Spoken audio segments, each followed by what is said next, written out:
नमस्कार दोस्तों।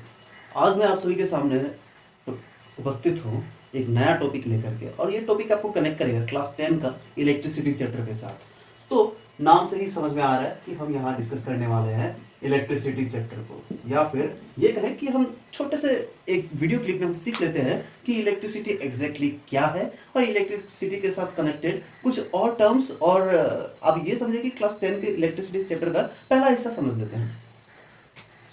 इलेक्ट्रिसिटी को हम और एक नाम से भी जानते हैं, यह है करंट इलेक्ट्रिसिटी। तो यहां पे इलेक्ट्रिसिटी को हम और एक नए टर्म से भी जानते हैं, और वो है करंट इलेक्ट्रिसिटी। यहां करंट वर्ड किस लिए यूज किया? Sometimes it is also called current, simply current. So why current? Current क्यों कहा गया? करंट का मतलब होता है फास्ट मूविंग वेव, बहुत ही फास्ट। तो जाहिर सी बात है, करंट इलेक्ट्रिसिटी अगर बताया गया है, इसका मतलब यह है कि एक वायर से जब इलेक्ट्रिसिटी मूव करता है या फिर पास करता है, तो जैसे ही यहां पर इलेक्ट्रॉन को इंजेक्ट किया गया, जैसे ही इलेक्ट्रॉन इस ओर पर इंजेक्ट किया गया, मतलब आपने जैसे स्विच दबाया, वैसे ही यहां से उतना ही नंबर ऑफ इलेक्ट्रॉन्स फिर से बाहर आ जाएगा। मतलब कुछ भी इलेक्ट्रॉन अंदर रह नहीं जाएगा एक्स्ट्रा। अगर मान लीजिए 100 इलेक्ट्रॉन अंदर घुसे हुए थे, तो आपने 6 इलेक्ट्रॉन अंदर डाला स्विच ऑन करते ही, तो वैसे ही साथ साथ यहाँ पर 106 हुआ, लेकिन वो 106 नहीं रहेगा, क्योंकि 6 इलेक्ट्रॉन साथ साथ निकल भी जाएगा। तो इससे ये समझ में आता है कि ये बहुत फास्ट है। मतलब जैसे ही यहाँ शुरू हुआ, वैसे ही यहाँ इम्पैक्ट दिखा। और यहाँ इससे और एक चीज समझ में आया कि ये law of conservation of energy follow करता है। Law of conservation of energy, law of conservation of energy follow करता है इलेक्ट्रिसिटी। मतलब law of conservation of energy क्या बताता है? Energy can neither be created nor be destroyed. आप create भी नहीं कर सकते और डिस्ट्रॉय भी नहीं कर सकते। मतलब यहाँ पे तो डिस्ट्रॉय वाला कॉन्सेप्ट ही नहीं है। अगर आप लेफ्ट साइड को अगर देखते हैं तो वो क्रिएशन हो रहा है। हाँ, अगर आप देखते हैं राइट साइड को अलग तरीके से, तो मतलब सिर्फ उसको अगर देखते हैं तो वो डिस्ट्रॉय हो रहा था। लेकिन ओवरऑल अगर देखा जाए तो ये क्रिएट या डिस्ट्रॉय नहीं होगा, क्योंकि आपने जितना अंदर डाला, जितना एनर्जी आपने प्रोवाइड किया, उतना ही एनर्जी बाहर निकल गया। इससे हमें एक चीज समझ में आया, क्या? मैंने यहाँ पे वर्ड यूज किया energy. So what is electricity? Electricity is also an energy. So what kind of energy? It is the rate of flow of charge in one time, means in unit time.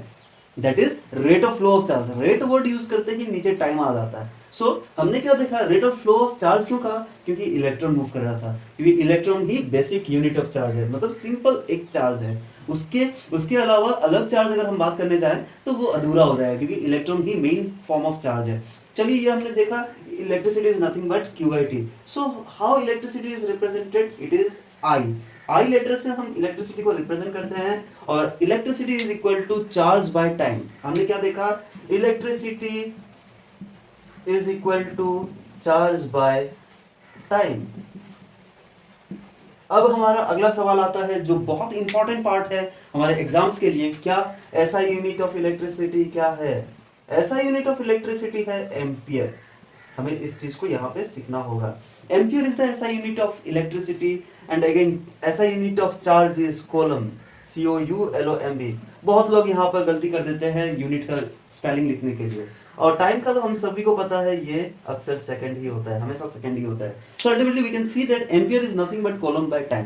तो 1 ampere को आप कैसे define करेंगे? ये बहुत ही important question है board exams के लिए। So how to define 1 ampere?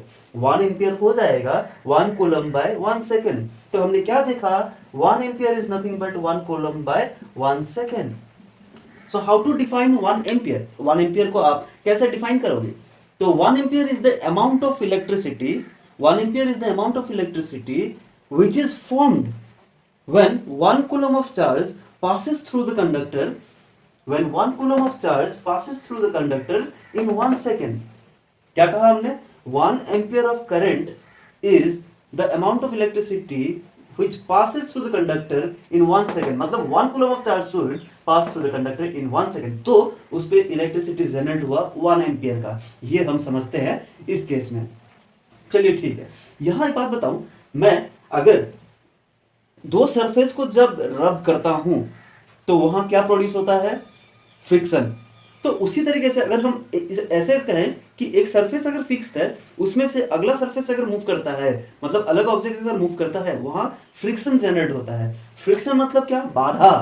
वैसे ही अगर यहाँ पे इलेक्ट्रॉन मूव करता है, if electron is moving through the conductor, तो क्या होगा, यहाँ भी एक बाधा तैयार होगा, एंड दैट बाधा मतलब उस बाधा को अंग्रेजी में कहा जाता है रेजिस्टेंस। और खुशी की बात यह है, इस चैप्टर में हम रेजिस्टेंस वर्ड ही यूज करेंगे, और रेजिस्टेंस को हम रिप्रेजेंट करेंगे आर लेटर से। और इस रेजिस्टेंस का फर्स्ट टाइम यूज कहां पर हुआ है, इस लॉ पर। क्या लॉ, ओम्स लॉ। तो स्टूडेंट्स के लिए ये बहुत ही इंपॉर्टेंट क्वेश्चन होने जा रहा है, क्योंकि अक्सर बोर्ड एग्जाम में ये भी पूछा जाता है, व्हाट इज ओम्स लॉ।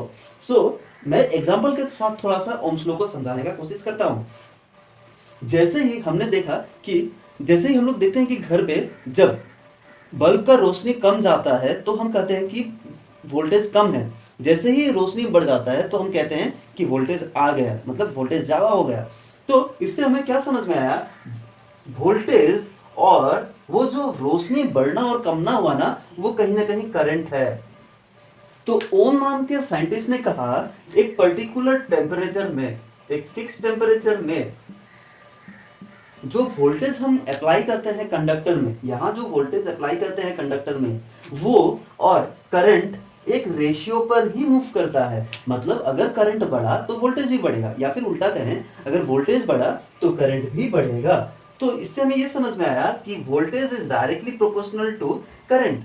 अब ओम कहते हैं, मतलब ओम्स लॉ में से ओम ही कहेंगे, तो ओम कहते हैं कि अगर इस मैथमेटिकल पार्ट को हटा करके हमें इक्वलिटी अगर लगाना है, तो यहां पर हमें एक कांस्टेंट मल्टीप्लाई करना होगा।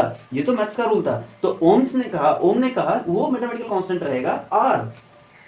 तो इसी के साथ V equal to I R का जन्म होता है। और इस रिलेशन को कैसे याद रखा जाए, वेरी इंपॉर्टेंट रिलेशन। इसी तरीके से स्टूडेंट्स याद करें, वेरी इंपॉर्टेंट रिलेशन याद रहने के लिए काफी इजी रहेगा वेरी इंपॉर्टेंट रिलेशन को।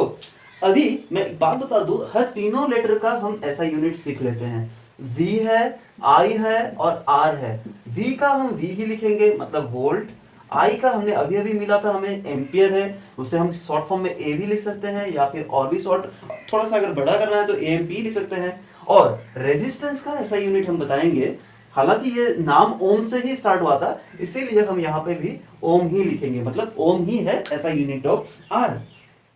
इसी के साथ एक नया क्वेश्चन तैयार होता है स्टूडेंट के लिए, और वो एग्जाम में अक्सर आता है। हम वही क्वेश्चन सब डिस्कस करेंगे जो एग्जाम्स में रेगुलरली दिखने लगता है। और हमारा इस बार जो क्वेश्चन तैयार हो रहा है वो होगा डिफाइन 1 ओम रेजिस्टेंस। इस ओम को और एक तरीके से भी लिखा जाता है इस सिंबल से, जैसे ही हमने एम्पियर को लिखा था कैपिटल ए से और वोल्टेज को लिखा था हमने वी से, तो उसी तरीके से ओम को भी लिखा जाता है ऐसे। ऐसे एक रास्ता स्टार्ट हुआ, ऐसे एक रास्ता हुआ, बीच में गैप और यहाँ पे एक गोला, तो ये ओम होता है। इस ओम को अगर हम डिफाइन करने जाएं तो इस रिलेशन से डिफाइन करना होगा, V equal to I R. यहां से R ही तो वो ओम था, तो R will be equal to V by I। So how to define 1 ओम।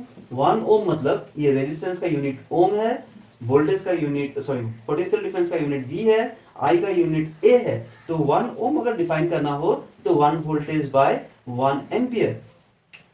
सो हमने क्या पाया यहाँ पे, 1 ohm is the resistance of a conductor when 1 volt of potential difference is applied across the conductor and 1 ampere of current passes through it। अगर ये conductor होता है तो हम जो बैटरी यूज करते हैं उस बैटरी से 1 वोल्ट ही पोटेंशियल डिफरेंस जनरेट होना चाहिए और 1 एम्पियर ऑफ करंट ही सिर्फ मूव करना चाहिए। तो ये हमने सीखा करंट, वोल्टेज, रेजिस्टेंस के बारे में। अब अगले वीडियो में हम सीखेंगे इसके बाद वाला हिस्सा। इस वीडियो को आप लाइक करके समझा दीजिए मुझे कि हाँ आपने इस वीडियो से कुछ सीखा, और अगर आपका कुछ भी सवाल होता है तो कमेंट में जरूर बताओ, मैं अगले वीडियो में उसी क्वेश्चन को डिस्कस करूंगा। तो मुझसे जुड़ने के लिए इस चैनल को सब्सक्राइब करें और मिलते हैं अगले वीडियो में। बहुत बहुत धन्यवाद।